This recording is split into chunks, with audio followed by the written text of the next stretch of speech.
Welcome to the Wake Up Call podcast. I'm your host, Melinda Van Fleet, and this is a solo podcast today. I'm actually recording this in my spare bedroom, which I call my library. And I just thought I'd be casual and do it on my computer on Zoom and see how it turned out as far as sound. So I am someone who does not have a big fancy studio. We live in a house in the Florida Keys. And so I apologize if it's not the most perfect sound quality, but let's see how this goes. I've found that we tend to struggle with that a little bit over the years in general in this house. So why not try this way? Today, I really want to talk about something that has been on my mind for probably a majority of my life, to be honest, and I don't think I'm alone. And that is the concept of, when does strength become over functioning? When does strength become over functioning? And, you know, for high performers, I believe this is probably a big leadership topic that not many people have talked about in this way. So I want to give some examples, and I'm not coming to this from a point of being the expert and knowing all. It's more about opening up the line of internal questioning and discernment that goes along with that. I have a long history of not only being in the corporate world and being in sales and owning a business with my husband, but even before that, having my mother question things about how I was showing up. And this was way before the internet, right? So I'm 55. And I never really quite understood where she was coming from, and often made me feel bad about myself. And so I would just kind of keep going. And I just drew on the fact that I was very capable, very capable. I could make things happen. I could get things done.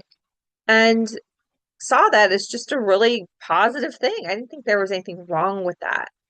And, when someone tries to kind of make you feel bad or feel small, or even put shame on you for, you know, being, let's say, someone who's driven, it creates a lot of confusion. And that's really what it did for me over time. So earlier this year, I joined a mastermind where there was a strong emphasis on female energy. And what fascinated me wasn't the teachings themselves, it was the questions that started coming up for me. So I started just, again, getting curious, working on not being defensive, not attacking, not proving. And then I just started noticing how the conversations with this coach in this container was just reduced to surface level advice. And that was more about, shopping, taking a day by the pool, going on vacation, little luxuries that you can do, let's say, like buy yourself flowers or a new handbag. And I found myself really understanding that, you know, this was such a swing of the pendulum, right? So we have the one side of the pendulum that is this very, let's say, just for context, hustle culture. And then this side of the pendulum was this mindset and belief system around just like hang out by the pool. And it just again made me really question, where is the discernment? Where is there the balance in really trying to make sure that I'm not like burning myself out, right? Overwhelming. And those conversations are also really prevalent online. But the deeper insight that I started to realize, and again, this is still like percolating, this is still things I want to bring to the surface and want to share, so it's an invitation for you to start thinking about this too, is where do these concepts then become resistance in your field, right? You could say your aura. Um, and where do they create their own blockages, which then becomes the paradox, right? So you think you're doing something right, or you're trying. So you're trying to relax, let's say, for a simple context example. But then that trying still creates resistance, really, because anything you try to do and you push just also creates resistance. So again, it's quite the paradox. And it ends up being that, you're carrying so much that you're not actually even doing a great job as a leader, right? So carrying too much that isn't the same as leading well. And then that capability to do all that also becomes controlling. And I found that the more I really dug into this and I really started noticing what was going on, I really started to have more awareness to different patterns that I have and have always had. And then started working towards, like, how can I, let's say, release some of that? So it's the best way I could put it. And these are things that I, haven't heard anyone talk about at this level. So it's been quite a fascinating journey, because what can also happen in this is then this could actually even bring on exhaustion as well. So people think, you're exhausted from doing too much. And then you start going down the path of trying to understand why, which then brings you into all these other different forms of containers or masterminds, like what happened with me. And then that also became exhausting. So I was very fortunate that I saw these patterns quickly after being in the mastermind for maybe a month and a half. And a crazy chain of events happened with this coach. And I ended up asking to be let out. It was a year-long commitment. And I ended up asking to be let out. Maybe this rest of a story for a book someday. But yeah, she let me out because I basically was like, I'm solid here. And the things I had to share, she she likely had her own things to go through. So we'll leave it at that.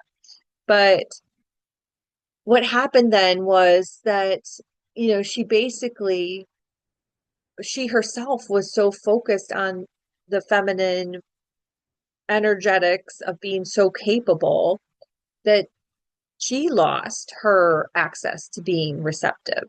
So that was quite the paradox. So, like, I entered into this mastermind container as being receptive and saw that she wasn't receptive to any of the conversations in terms of discernment. So anyhow, I can just consider myself lucky and grateful for the experience, and was let out. So that actually worked out in my favor. But what happens is, this conversation about masculine and feminine energy just ends up being reduced to cliches online. And that was, a piece of it too, was everything she was sharing they were just cliches. And I was more interested in the patterns, and the patterns around trust, and the patterns around control, in the patterns around feeling responsible for outcomes that may not necessarily belong to the us. And I was really in the process of exploring all of that and not being in the cliche conversation around masculine and feminine energy. And why I wanted to do this podcast today was just because I really suspect that many successful women, and possibly even men, are exploring the same thing. They're trying to navigate the same thing. And it's not from a lack of ambition, it's not from a lack of leadership. It's just from a different question, right? Is that is, what is the next level isn't about doing more? What if it's about carrying less and really noticing this in your leadership? Because, so many people want to shift their identity, but if you're still carrying things that maybe you've outgrown or maybe you've been attaching your capability to, and that's holding you back in your next level of identity transformation, level of success that you are aiming for in your life. So this conversation is very nuanced. And again, I just love exploring patterns and gaps and really seeing where all of this is. It's just, what I'm inviting you into this conversation as well. And just start like the questioning process of like, where does this leave us? Where do you become someone that's observing these things and that becomes leadership? Again, where does strength become like over functioning? Because, so many of this leadership advice just lives at different extremes again, right? It lives at this masculine extreme that's hustle, or this feminine extreme of just, shopping and laying by the pool, which is very fun. I like doing those things. Don't get me wrong. I like both actually. So again, it's balance, it's discernment, it's, giving yourself permission. It's really understanding the differences between receiving and avoiding. It's really, understanding where you've created some type of dependency on the capability, which then is creating your exhaustion, even frustration. It creates frustration. I know I've had frustration over the years in terms of being capable, right? And then it ends up building up, and then you end up like having an explosion or a meltdown or being angry at someone, and then that goes completely like off the rails, right? I've definitely had those. Like even yesterday, I'll tell you this funny story. Even yesterday, my husband drinks those little, I think they're called Activias. They're like a probiotic drink. And I've asked him so many times, like, take the ones that are out of the box. They're like in a little box thing that's like six to a box before you open up a new box. And I've asked him a million times. I mean, it's usually not that hard, really. And yesterday I opened the refrigerator, and sure enough, the three loose ones are right there on the same shelf, like literally right there on the same shelf to the left. And the brand new little carton box, it's I think again like six, he took one from there. And I'm like, really, dude? It's not that hard, right? So when you have these like things and they just kind of bubble up over time, you go, oh my gosh, and you get frustrated. So that one, I did have a moment of frustration, and I felt like he wasn't home, thank goodness. I felt like going, hey, we've talked about this before. And then I was like, okay, we're letting this one go. But that's exactly what happens, right? Like we end up having these little things where we're capable and they bubble up, and then you end up, let's say, quote unquote, blowing a gasket, right?